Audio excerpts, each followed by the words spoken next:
Shalom, salam sejahtera bagi Bapak, Ibu, dan saudara-saudariku yang terkasih dalam Kristus. Kita akan masuk dalam pertemuan pertama dari pembekalan APP 2025. Temanya adalah orang muda dalam masyarakat modern. Sebagai tujuan dari pertemuan, agar umat menyadari potensi dan tantangan yang dihadapi orang muda di dalam masyarakat modern. Kita akan mengenali 7 ciri-cirinya generasi Z. Yang pertama adalah cepat belajar. Yang kedua, generasi Z mahir di dalam teknologi. Yang ketiga, suka berkomunikasi secara dunia maya. Yang keempat, suka mengumbar privasi, ya. Yang kelima adalah Gen Z ingin didengar, ya. Ingin dipahami.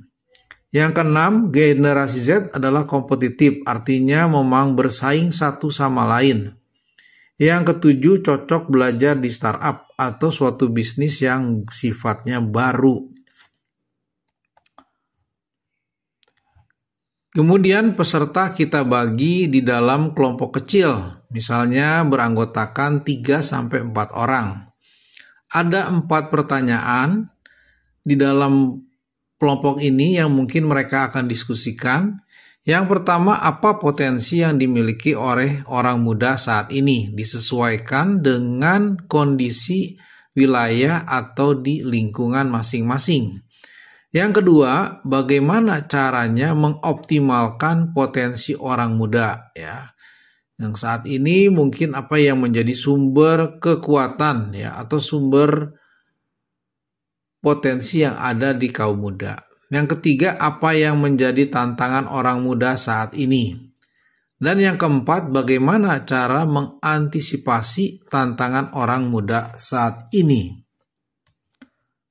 Sebagai kisi-kisinya, bahwa orang muda masa kini, potensi yang dimiliki orang muda adalah yang pertama, sebagai contoh, mereka mudah beradaptasi dan memiliki kecepatan belajar yang luar biasa. Ini berpengaruh kepada mungkin ya dari pendidikan, kemudian dari makanan ya, memberi gizi, sehingga mereka benar-benar cepat dalam belajar atau melihat segala sesuatu itu dengan mudah sekali dipelajari. Apalagi ditambah dengan adanya media sosial. Yang kedua, bagaimana kita mengembangkan potensi dari orang muda? Ya tentu saja kalau kita sebagai pembimbing atau pembina, kita mempunyai sikap yang rendah hati ya sebagai pembina agar mereka bisa menerima apa yang kita ajarkan.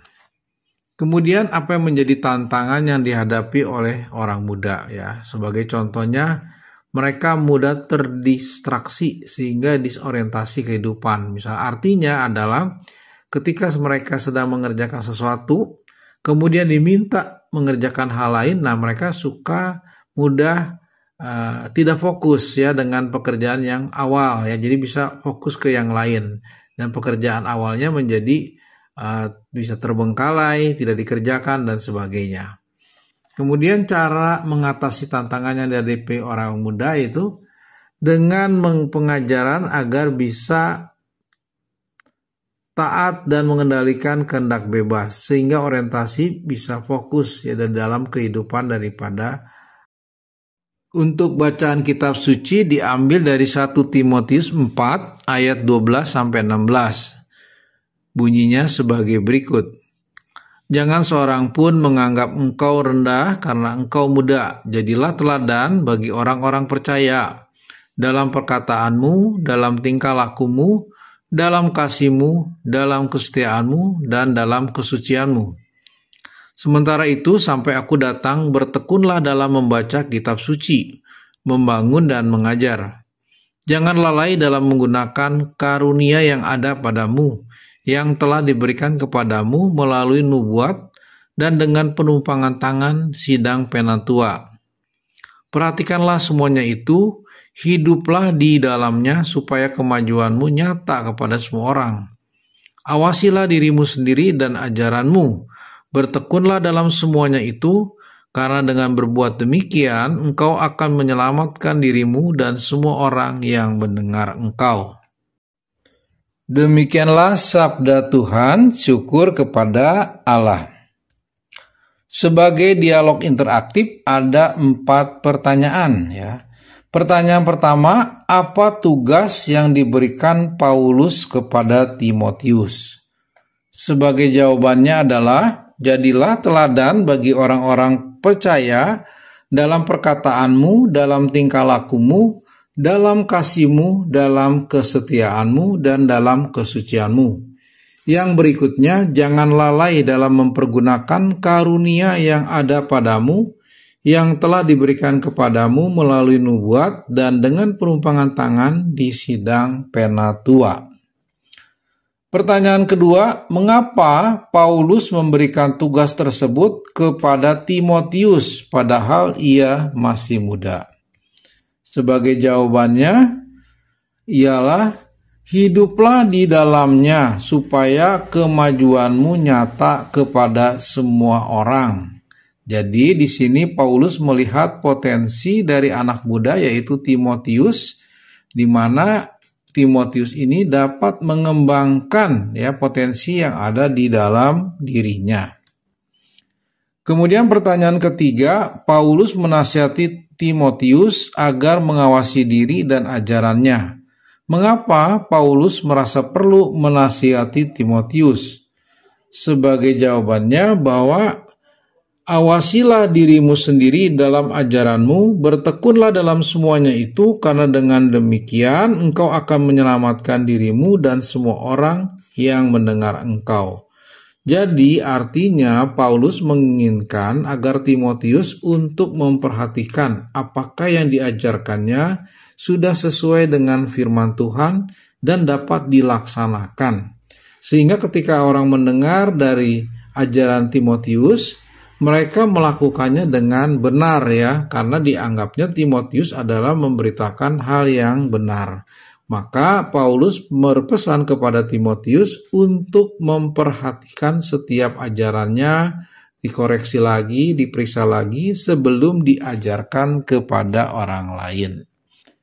Yang keempat, bagaimana kepercayaan dan nasihat Paulus kepada Timotius tersebut dapat diterapkan untuk pengembangan potensi orang muda di dalam menghadapi tantangan dalam masyarakat modern. Nah, untuk pertanyaan keempat ini silakan para animator berdiskusi dengan para peserta sesuai dengan kondisi anak muda di wilayah atau lingkungan yang dapat dikembangkan potensinya sesuai ajaran Paulus kepada Timotius. Kemudian sebagai rangkumannya, bahwa kalau orang muda Katolik itu didefinisikan adalah orang yang berusia 13 sampai 35 tahun dan belum menikah, di mana orang muda memiliki beberapa potensi seperti cepat belajar, memiliki informasi yang luas ya dari media sosial, ada Instagram, ada TikTok, ada Facebook dan sebagainya. Kemudian mahir dalam teknologi karena memang orang muda sudah dikenalkan sejak dini dengan handphone, dengan internet ya.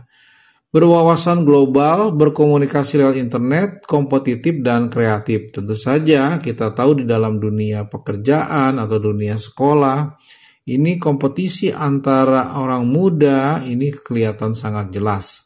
Dan bagaimana mereka juga berkreatif ya, melakukan sesuatu yang lebih baru lagi ya, melakukan sesuatu secara inovatif. Kemudian orang muda juga dihadapkan dengan berbagai tantangan arus zaman. Dunia bergerak cepat membuat mereka dituntut untuk mampu berpacu dengan perkembangan ilmu pengetahuan dan teknologi. Tentu saja dengan kehadiran internet dan berbagai aplikasi secara daring telah mengubah cara berelasi, berkomunikasi, dan gaya hidup orang muda.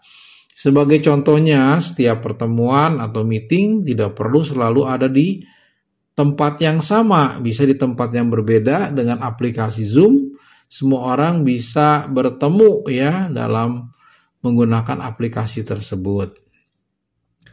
Kemudian Timotius adalah orang muda yang diberi tugas oleh Paulus untuk menjadi teladan bagi orang percaya.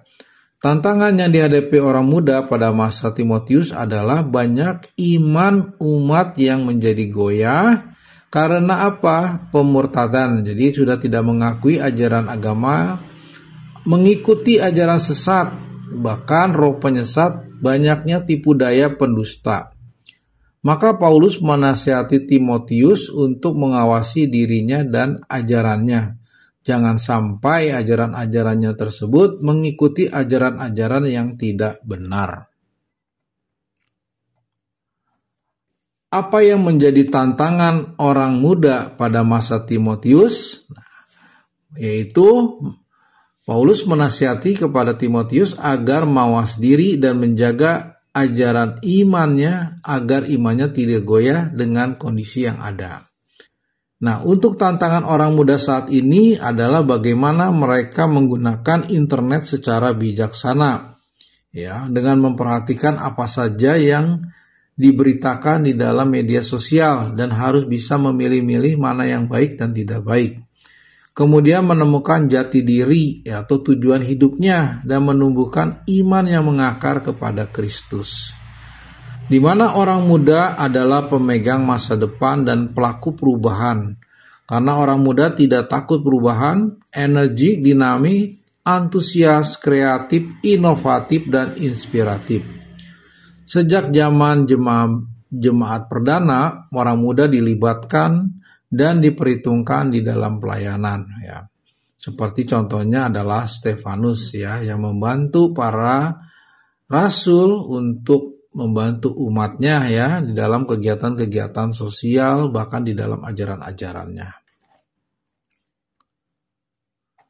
Nah, ini ada ayat yang meneguhkan orang muda, yaitu diambil 1 Timotius 4 ayat 12 sampai 16. Jangan seorang pun menganggap engkau rendah karena engkau orang muda. Jadilah teladan bagi orang-orang percaya dalam perkataanmu, dalam tingkah lakumu, dalam kasihmu, dalam kesetiaanmu, dan di dalam kesucian. Kemudian ada quotes dari Paus Fransiskus kepada orang muda. Dear young people, do not bury your talents. The gift that God has given you, do not be afraid to dream of great things. Jadi harapan dari Paus Fransiskus ini, anak-anak muda ini jangan takut. Karena begitu banyak talenta atau yang diberikan kepada orang muda dan terus-menerus memperjuangkan mimpinya sehingga mendapatkan hasil yang luar biasa. Ya. Jadi segala sesuatu itu mungkin terjadi jika terus-terus diperjuangkan dan diperjuangkan bersama Tuhan, ya, menemukan sesuatu yang lebih hebat, lebih bagus, dan sebagainya. Demikianlah Bapak, Ibu, dan saudara-saudariku yang terkasih dalam Kristus, untuk pertemuan pertama dari pembekalan APP 2025. Semoga materi ini bermanfaat bagi kita semua.